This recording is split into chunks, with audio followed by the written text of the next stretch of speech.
Long time ago, we had the Black Aquaman.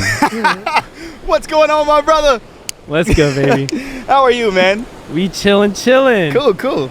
We're here in a good spot. They really do. They look like. It's kind of nasty. They kind of look like jellyfish. Yeah, you're right. They do look like right? They look like condoms or jellyfish. Guys, we're down here at La Jolla Shores. I'm sorry I wasn't listening. We're staring at these weird blue things. I wonder if this is what causes the bioluminescence. I know some people are going to be... I think it's so. Algae, but this looks too big to be algae. No, because these are blue, and then it's usually... Isn't it blue? The bioluminescence? Yeah, it's blue. And the sand over there was colored. And that's what really made me think. I think it is this. So, guys, I know we're a little bit blown out, and you won't be able to see us as well as you're used to, but we still felt like this is a beautiful location. And the one place we really wanted to get to, we're going to show it in the next podcast, I promise. Or maybe the one after next, but or the one after that, or maybe the one after that. At one point, we're gonna end up going to that spot. We're gonna get all the way down to the end of La Jolla Shores. We're here right now, but there's the Scripps Reserve, and it's a really cool spot. They tell you not to mess with the wildlife, but one of the cool things is there's like these rock faces over there. Sometimes I just go sit over there and take photos. I like going like out in the water and just kind of take a swim and leave my stuff over there. I feel a lot safer leaving my stuff down there because there's less people. Yeah. So I'm like, no one's gonna take my stuff. And dude, I swim out a good distance. The one time I swam out there by myself, and I swim out pretty much to like where the edge of the pier is, but not to the pier, like over there. And then I thought to myself, I was like, bro, you're black. What are you doing right now? I was like, take your ass back. Common misconception. They say black people can't swim, but we're actually really good swimmers. I'm a good swimmer. I believe you. I don't swim often, but I can swim. We should go, dude. We should do more swimming. We should do more activities. I'm down. You know, it'd be sick. Podcast while paragliding. We should go to Skyport and see if we could rig up the podcast on a two-person paraglider. But it'd have to be off of a GoPro, I'm pretty sure.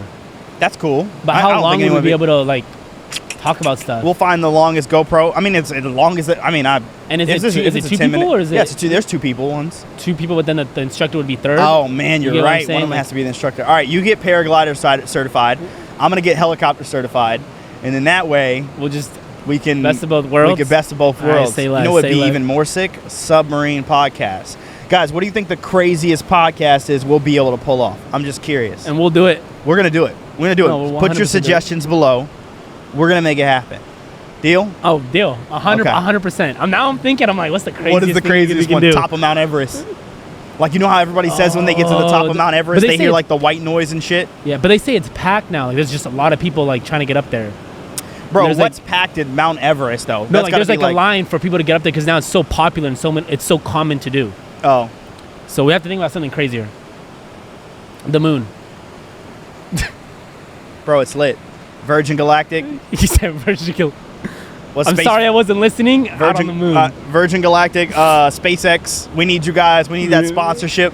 We need you to take us to the moon. Slide in the DMs. Yeah, we need to slide in them DMs. And then take Elon, like, hey, big head, how you doing? What you been up to, brother? Hey, big head. I miss you. Oh, man. Hard eyes. Shoot, what were we going to talk about? Bro, we were going to talk about that post. Yeah. So Andrew and I are like, I don't want to say infuriated because that's too strong of a word, but we were definitely appalled by, appalled's not even the right word, because I think we kind of expected it at this point. Yeah. Curious about a post, and we'd really like to know what you guys think about it. It was a post that was a young lady, and she was saying that for beautiful women, they don't go for men who do not have enough money to be able to maintain their lifestyles. And she was saying that you basically can't get a woman of that caliber if you don't make enough money. And to some degree, I think that the women that are in her same mindset, she's probably right. You know what I mean? But I don't think that's what we're aiming for. But I do want to know, like, I guess the way that I'd like to phrase this is there such a high value now? Is there such a high value now? What? That's all good. It's just a cord. Is there something that's happening where women are becoming so high value now that men can no longer obtain them, and there's an unequal standard? Like, I'd like to believe there's not, but honestly, a lot of the stuff I'm seeing is saying that there is. Like, I was talking to my coworker the other day, and her and I were just chatting about it, and I was like, dude, like these standards, like there was this TikTok, and the girl goes, she's on the phone with the dude, and he's in the car, and she's like, how much money do you make? You need to make at least 100,000. He's like, I make 100,000. And then she's like, all right, where's your house at? And he's like, it's in a nice place. What type of car you drive? I drive a Range Rover. All this other stuff, and like all these criteria that he had to meet that she was naming out. And then he was like, oh, by the way, how much money do you make? And she's, oh, well, that's not important. I'm working on myself. I'm going to school. Well, what about this? Oh, well, I actually don't have that yet, but I live at home with my family. I'm gonna get a home by myself soon. And it was just like, oh, these standards are unequal. And that was like a very beautiful representation of what I'm seeing a lot of, which is it seems like people's discussions are leading more to a concept that men are no longer equal to women, which I thought at one point we were. I would even say it was quite the contrary at one point. I would say that men, unfortunately, as I don't agree with this either, were valued more than women in a lot of places. Still, to some degree, you see it in certain aspects of society, like maybe the workforce. We're still having pay disparities, you know what I mean, in our pay gaps. But what do you think? What's going on right now? I have a theory, but I want to know what yours is first. Excuse me. So this is all conversational for everyone. Of this course. Isn't like a definitive or like where nothing like we hate women. It's nothing like that. It's just a complete discussion. I honestly wish, and we'll probably eventually at one point, before I answer your question, wish we had a woman to have this conversation, which I'm sure eventually we will have a guest star. So, you know, if you are a woman and you want to have this conversation with us, we're more than open to inviting you. Like, for real. That's what this is all about. Now, to answer your question, I just think it's the way society, especially in the U.S., has made it seem to these, and I don't even want to, like, because I think I said this last podcast, what I consider a woman is someone who I'm able to be emotional with and I'm able to lean on when I'm not at my best. That's what a woman is. That's a wife. A wife to me is someone that is, I'm able to talk to about my problems and I'm able to grow with. What you're discussing as far as like these women that make it seem like they need to be taken care of, I don't consider that. To me, that's not a woman. That's a child. And this is no form of disrespect or anything. I do believe in chivalry. I do believe, opening the door, paying for dates, paying for the first date. Man should provide, the financials. I believe in that. But it's very confusing because it's like you said, I thought we were at a point where equality across for all women and men. Okay, let's look at that. If we're looking at it that way, that means you should pay just as much rent. You should have just as nice of a car. You should have just as nice of a home. You should have just as much as money in the bank. You should pay for just as much as I do. It's not going to be favored one over the other. Correct. But it's like there's a gray area for most people. Like, but wait. No, we are only talking about being equal in certain aspects. We're talking about like the workforce, equal pay. So I'm like, okay, so you want to be paid equally, but you don't want to provide equally to this relationship. You want me to take care of you. And don't get me wrong, I believe, I want to be able to take care of my significant other financially in that aspect, but it's like, then now we have this societal perspective that it's like, equal this, equal that, but take care of me. And I'm like, what? Like, where's like, I don't know. I just get him, brother. How's the water out there? Be well, man. Have a good one. For me, it's confusing, and it's not frustrating. It's just confusing because it's like, I guess it makes the dating life for people so much more harder. And like TikTok, you mentioned TikTok. I've seen so many times where it's like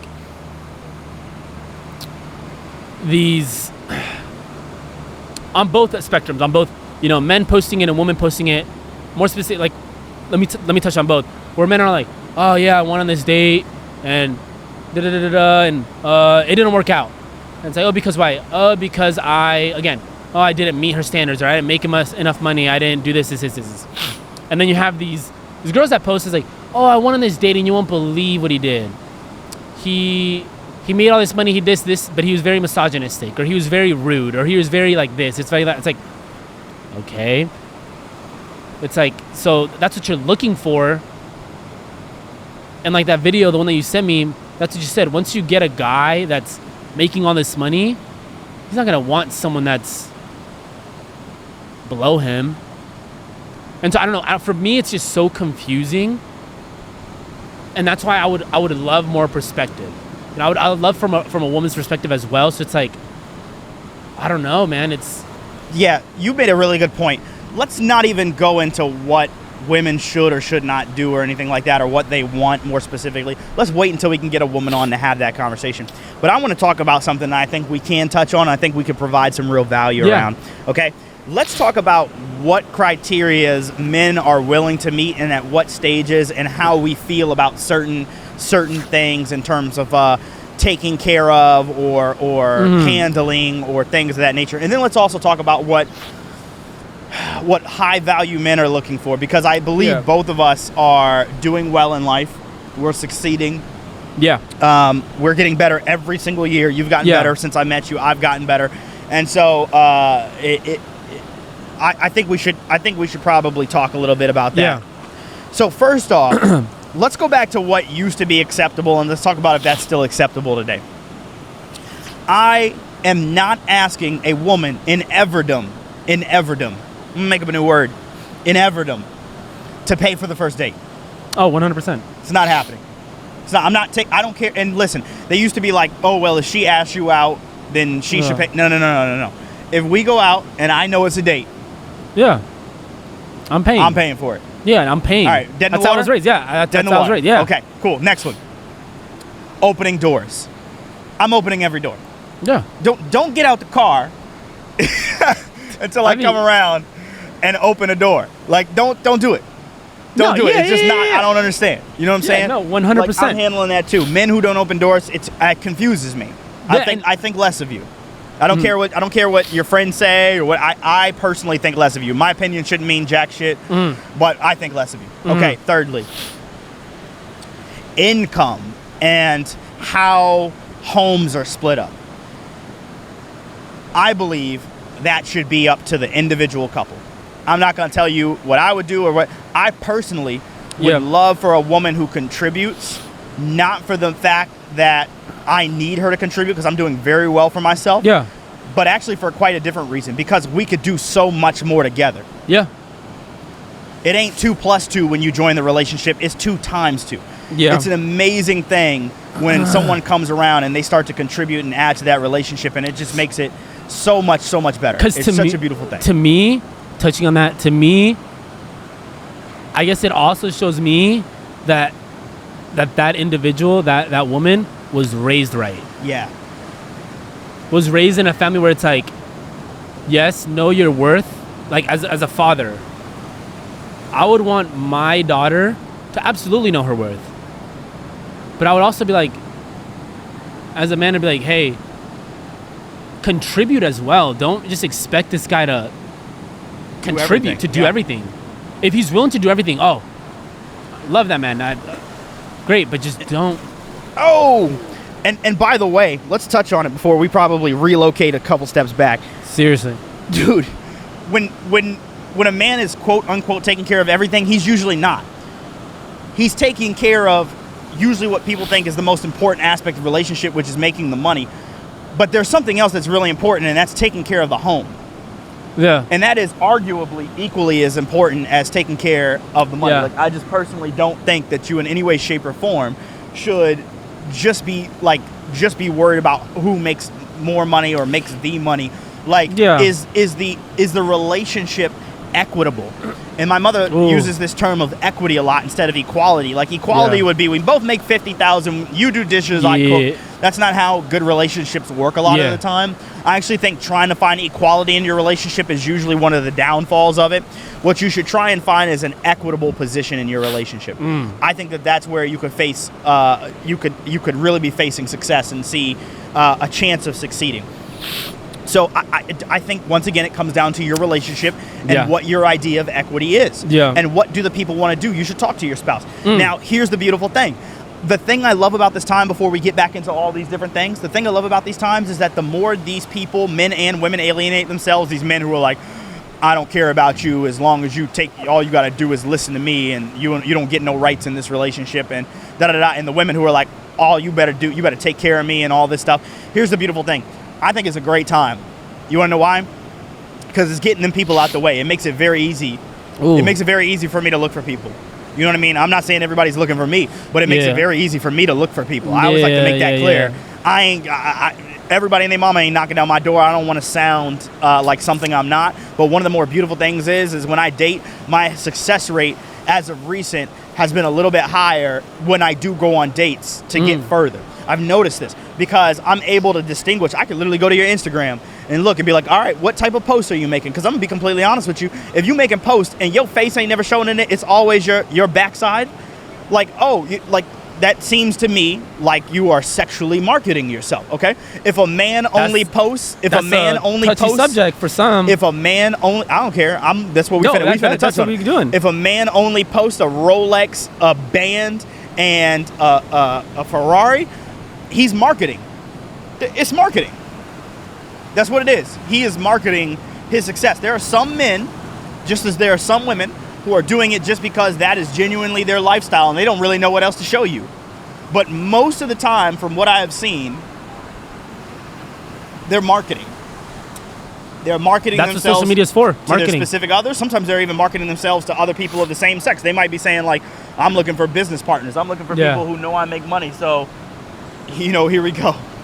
You know what I'm saying? And that's, I'm not even going to touch on that too much. That's another thing is, when I've had certain individuals, women or men, like, like the whole backside thing. No, I'm not, I'm posting it for my own confidence, or I'm posting it for my own thing. And I'm like, are you though? Like, if you were doing it for yourself, that would be, like you said, in your camera. Hold on, let me go help this guy real quick. I don't know if he's going to be able to get down. Go help him. Put this on pause.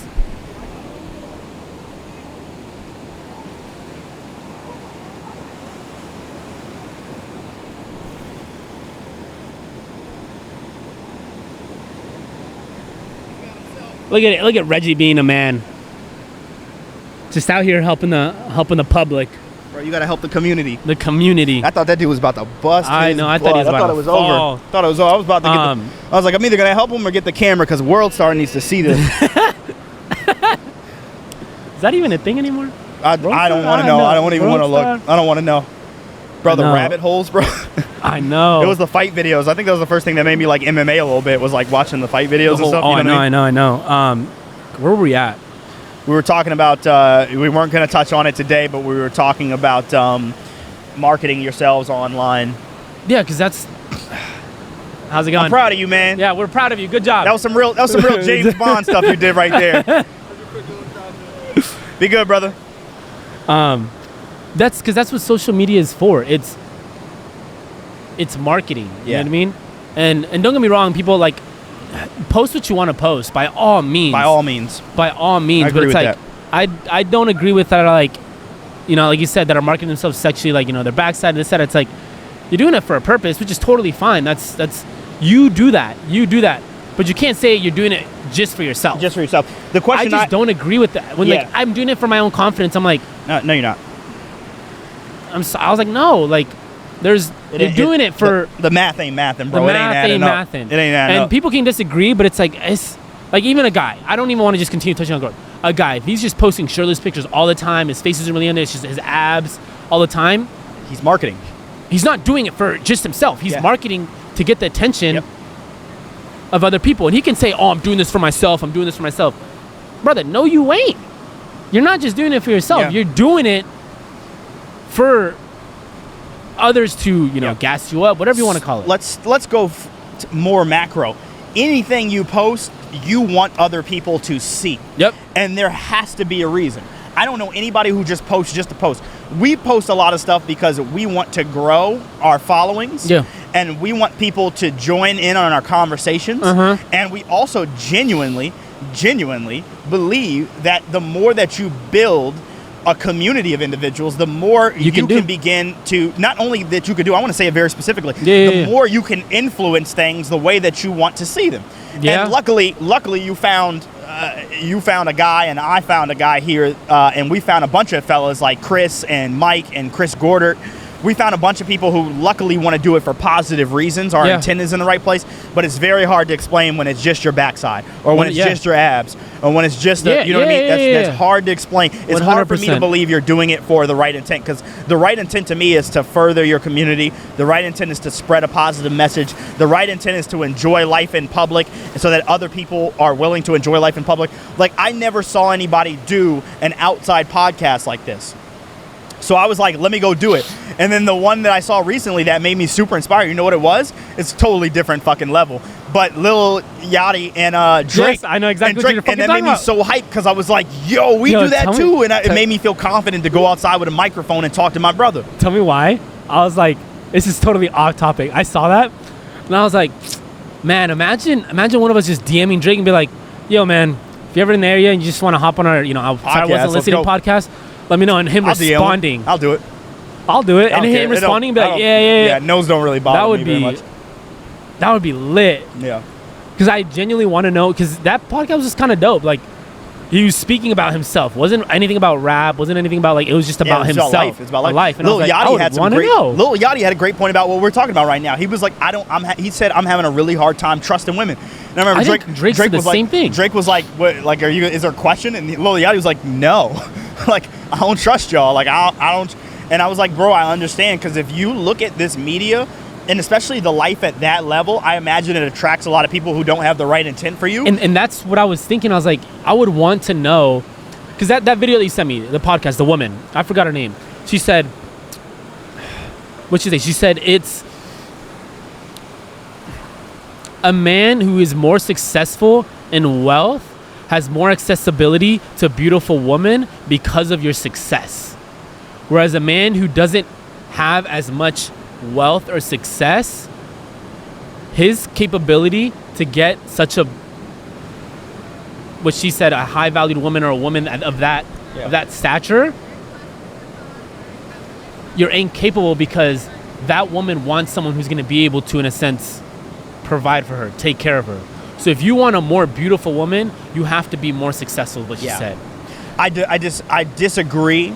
I think that a lot of beautiful women may be looking for that, but that's not the only way to get a beautiful woman. Yeah. And you need to understand what your idea of beauty is versus what her idea of beauty was. Her idea of beauty, I'm going to take a shot in the dark, was purely physical.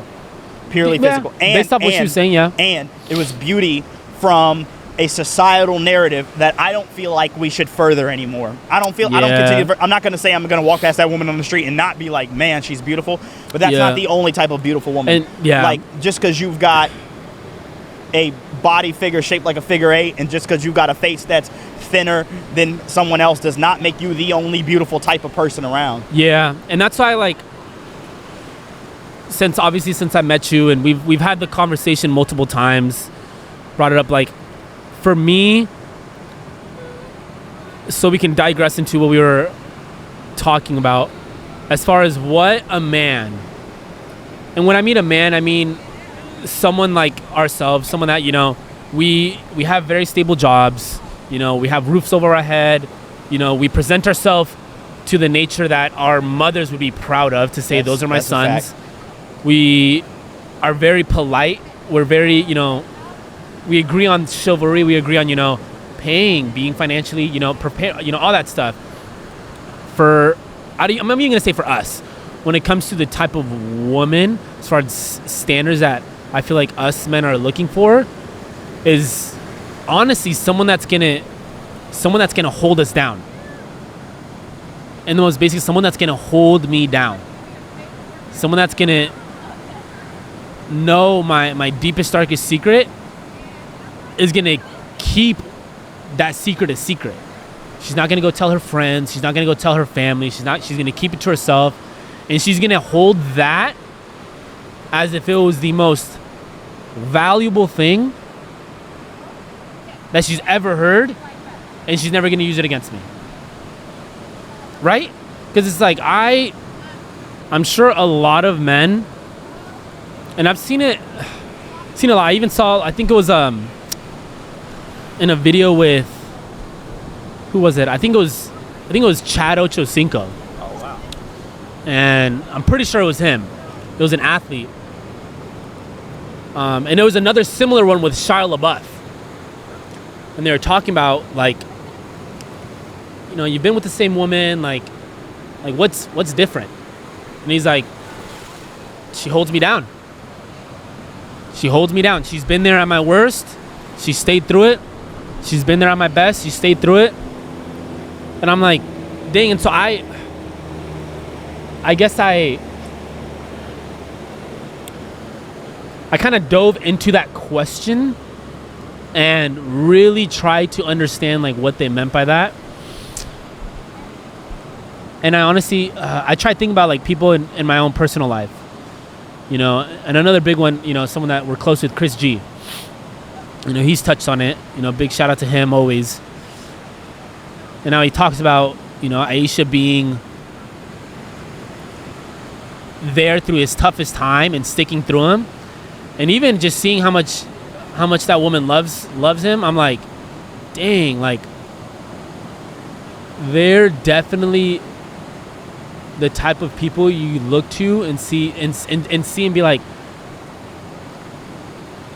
I want something like that.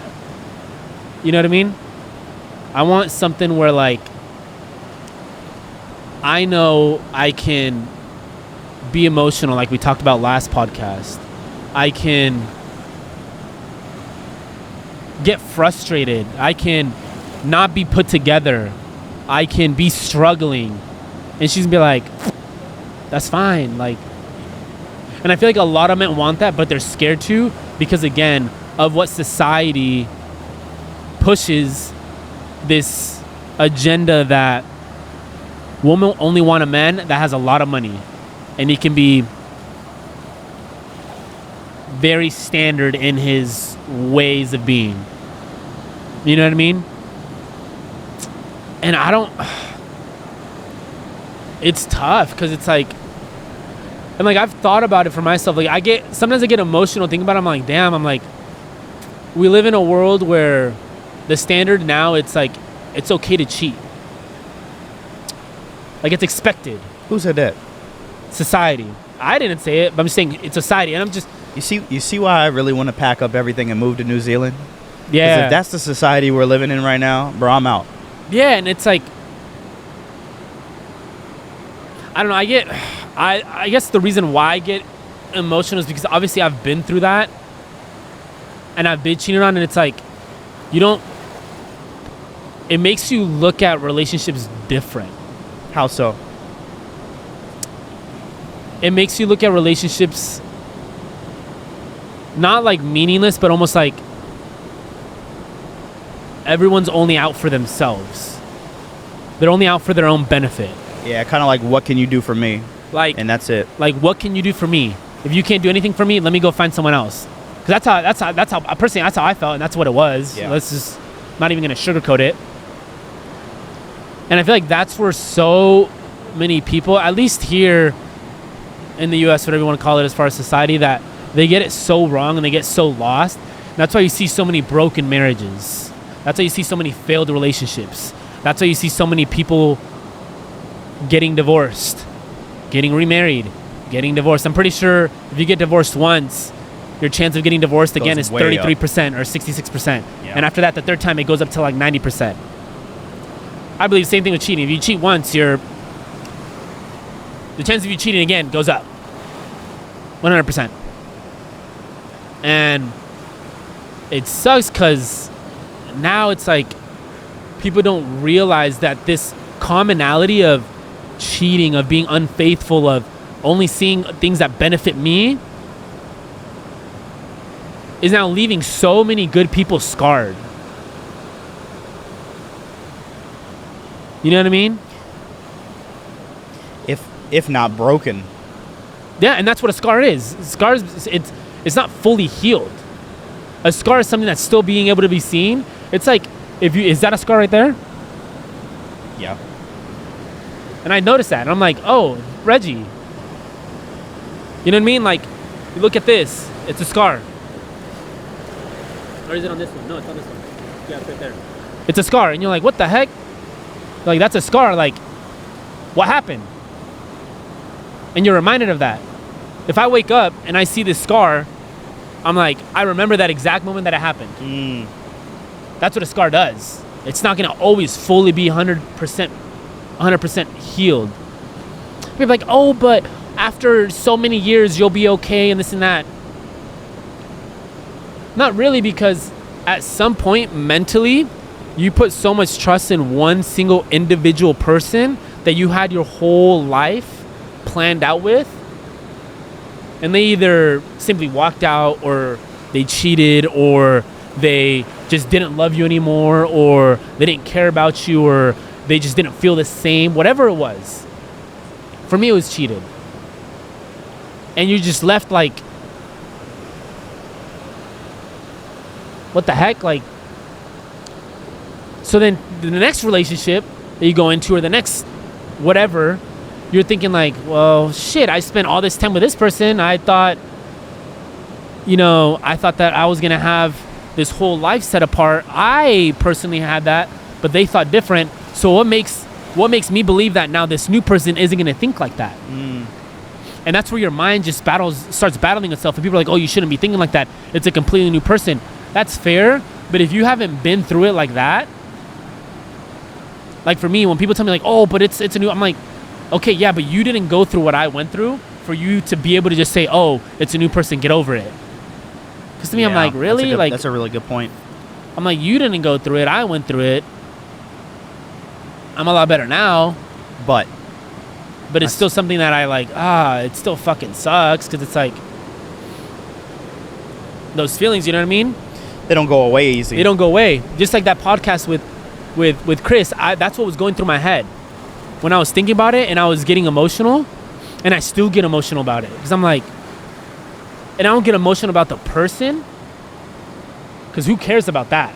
I get emotional about the feelings that were there and the mental drainage. And that's why as a man, it's so hard. Because I'm guaranteeing you there's a lot of men like myself out there. It's so hard. And we had this conversation. And you're like, man, like, I feel like now you said it yourself, and this is on camera. You said to yourself, you're like, yeah, man, it's kind of a little difficult to date now, because I don't know if I can trust someone at the success rate that I'm going. And then you're like, I'm successful now. I know I'm going to be more successful later on, and it's going to be even harder to date. And I'm like, bro, I get it. Because I'm more successful now than I was then. And I'm like, you couldn't be capable to commit, be faithful, and help me out when I needed it, but I helped you out when you needed it, and you walked out. Who makes me think that the next person isn't going to do that? Whether it is in a relationship or in a friendship. You told me. And sorry, I'm going to continue this. You told me when we first started this podcast, about me starting this and you having trust issues because of a past thing that happened about starting, a podcast in a business and things like that with a certain individual, and that you were weary about us doing this now. Yeah, it was a business. Yeah, no, you're right. From a business standpoint, and that's totally fair. And I was like, you know what? That's fair. Can I ask you something? Yeah. You're a God-fearing man. Oh, 100%. Is there any part of you that changes the narrative and looks at it like, this was a lesson I was supposed to go through so that I could truly appreciate the value of what it really is when it happens? Like, I don't want to speak on your relationship so early into it. No. But it seems like this is one of those people who is supposed to show you the right way things are done. 100%. And I get what you're saying. Obviously I believe, everything is in God's timing. Everything happens for a reason, however people want to say it. And I agree. Yeah, it happened for a reason. He gives, he doesn't give his toughest battles to those who can't handle it. And I truly believe that. But that doesn't digress from the fact of me looking back and seeing myself and I remember this verbatim, and I'm sure I feel like I've talked about this with you before. I've talked about it on camera, but that doesn't digress from the fact of me standing in the kitchen with a knife to my throat. It doesn't digress to that. It doesn't digress to the fact that I made like a, what is it called? Like a not, I guess it would be considered like a voice recording, apologizing to my mom for what I was about to do. That's how deep down I got it. So do I believe that it is a lesson? Yes. But what would have happened if I followed through? What would have happened? You know what I mean? And that's the part that's hard is, I agree. And now I look at it, I'm like, dang, like God was there at that time and really put me, because I remember it was like 9:19 p.m. It was like 9:19 or 10 p.m. in my kitchen. Knife, everything. I almost remember what I was wearing. Phone. Apologizing to my mom for what I was about to do, and she probably would have found out. I still have the voice recording too. I still have all the videos of me crying in the camera, apologizing. I still have the voice memos of me, like, there's multiple times I was doing where I was breaking down. I have all, and I even showed it to my girl now, and I showed it to her and she was crying. She's like, dang, she's like, you look so broken. And she's like, to see that and to see you now, she's like, it sucks because that's like, you're standing here in front of me and that's you in that video, that's you in that voice recording, and you were about to do it. To see you now, I'm proud of you, but I'm also sad because of the fact that you had to go through that. First, let me say thank you for sticking around, because you wouldn't be here, you know what I mean? Selfishly, I'm enjoying the hell out of it. Yeah, no, absolutely. Secondly, let me say that I hope if you ever get to that space that you come find me first, and you come find our team first, and you come find our family first, and know that we got your back. 100%. And I know that doesn't always, do it. But let me say this. For the people who are no longer with us, yeah, you don't always win that war. You don't always win that battle. And for those individuals, I'm deeply and truly sorry. Yeah. And I really do hope. A lot of my faith comes based off of hoping that people are just in a better place. 100%. And the last thing I want to say is, and not to intrude into your beliefs, but